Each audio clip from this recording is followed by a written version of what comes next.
Hey you guys, how you doing? Back for another social studies lesson for you. Today's lesson is going to be on the Angles and the Saxons, which is it's a pretty tricky topic to teach about because there's a lot of elements that are going on here. So I'll try to keep it as simple as I can. I don't even know everything there is to know about the Angles and the Saxons and the time period of the Angles and Saxons. This is very intricate time period in history. There's a lot of depth to it, so we're just going to cover the surface, obviously, so you guys have an idea of who the Angles and Saxons were and why they're important.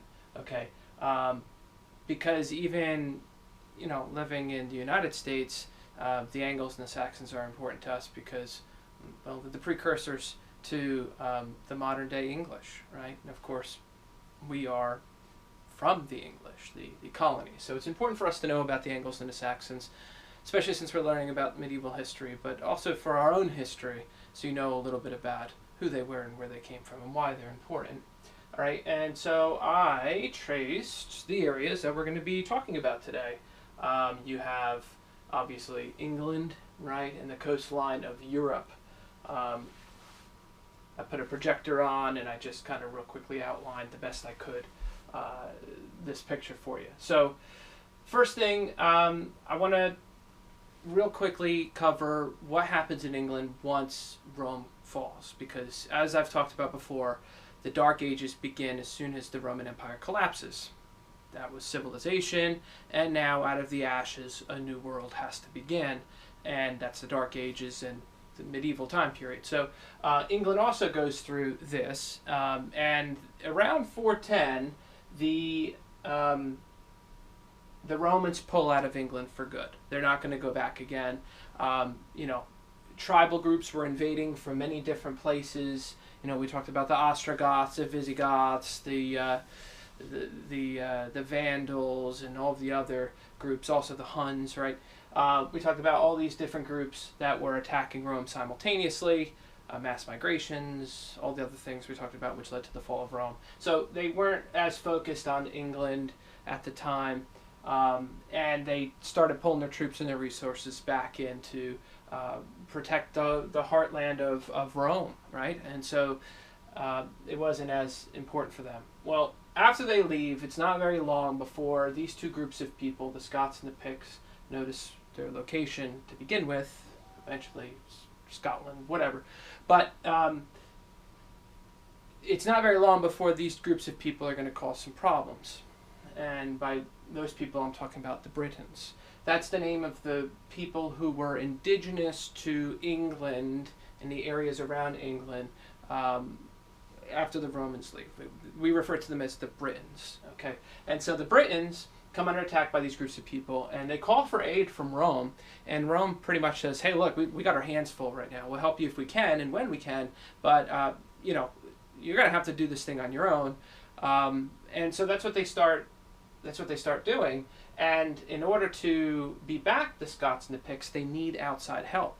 And so one group of people who was willing to help for money, kind of like mercenaries, were these people over here, okay? Collectively, these three groups of people are what we refer to as the Anglo-Saxons, okay?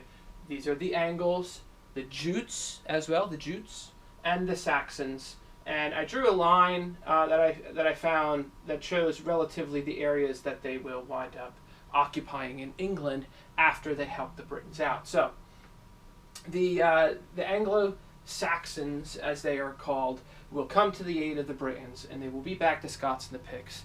And essentially, when they're there, they're getting paid and they're fighting and they do a good job. But when they're there, they're realizing, hey, this is a pretty nice place.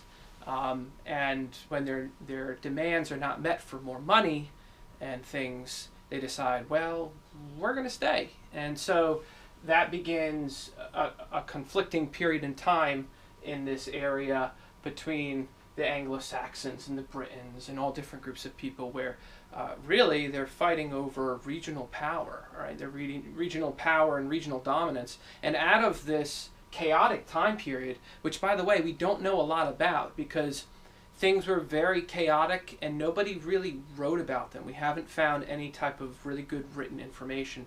And so the information that we do have from this time period can't be taken perfectly as written in stone, so to speak. We do our best, but it is a very difficult time period because it was very chaotic. So what we do know, at least, is that out of this conflicting time period, you have different kingdoms that emerge. You have many different smaller kingdoms that emerge, and we're not going to get into those individual kingdoms themselves because it'll get confusing.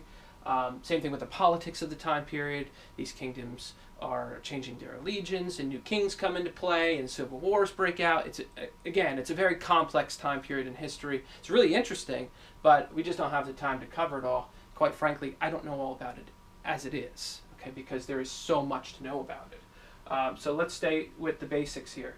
So the Anglo-Saxons stay, and they will intermarry eventually and create a culture that we can even see a resemblance today in England and ourselves. It's the Anglo-Saxons that create our language, for example, English. Okay, in fact, there are parts of England itself, that is named after the Angles, especially. Okay, why is it called England? Because eventually the Angles settle it, along with the Saxons and Jutes, but the Angles especially is where we get the name from. Angleland. Angleland will eventually get transferred to England. Okay, and so we have ancestral roots, or at least people who are from England do, even in the United States. We can trace our lineage back to these people who were Germanic. They were Germanic. To call them all German is not in truth, but they come from a collective group of people that we refer to as the Germanic people. Okay, they all had their individual cultures and identities, and these people did not see each other as one group of people. They were all individual groups. All right. So don't think that these people were all the same, because they certainly weren't. All right, but they do invade, and they do wind up establishing themselves in England, and they do intermarry with the native population, and they create a cultural basis which will last for many, many years. And this goes on for a very long period of time. Eventually, England will start to become a little bit more settled by really greater powers on the island, until eventually most of England itself is controlled by an individual king. And however, it doesn't last a very long time. The Anglo-Saxons get themselves established, things start going pretty well. There's a resurgence of architecture and literature work that comes out once all the ashes are lifted, so to speak, and settled. But out of this chaos, another problem emerges. It's really going on while all this is going on to a degree as well, and those people come from Scandinavia, okay, the Scandinavian groups of people. And these people were referred to as the Vikings. Right? They're mainly the Danes, which will later be Denmark, right? After the Anglo-Saxons are in here, this area will be Denmark. All right, and up top here, modern-day Norway, which we call the Norse Vikings. Together, they create the Vikings, which, by the way, if we look at the word Viking itself, it comes from an Old English word called vikinga, which means pirate. Okay, so Vikings are essentially pirates, because really what they did was very pirate-esque in scope, right? They invaded, they took valuables, they stole people, right? They took slaves, and they brought them back to Scandinavia, and they sold them, and they used them for labor, even for their ability to read and write, right?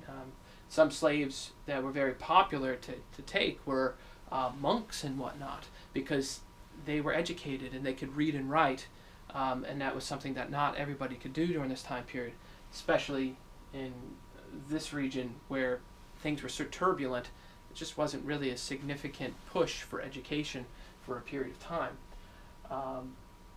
But the clergymen, they were educated, right? They had to read the biblical texts. They had to scribe and create these biblical texts, right? And so they had to read and write. So that was important, and so they became slaves to a degree, and sought after by the Vikings. Vikings attack and invade all areas of England, northern parts, the southern parts. Even Ireland is not spared by them. The islands as well are also attacked by the Vikings, and the Vikings even colonize parts of England, especially the Danes. Okay, the Danes will wind up colonizing central parts of England, if I'm not mistaken. So it is a very complicated time period, with all this Anglo-Saxon invasions going on and a fighting for regional dominance of your land, and you have Vikings attacking, all right, but eventually things do settle down, and the Anglo-Saxons seem to get a hold on things, until eventually, later on in Anglo-Saxon history, you have some succession. Some succession is when you have a claim to the throne, you have a claim to the kingdom, right? There was a person from Normandy, which is in France, right, a guy by the name of William of Normandy.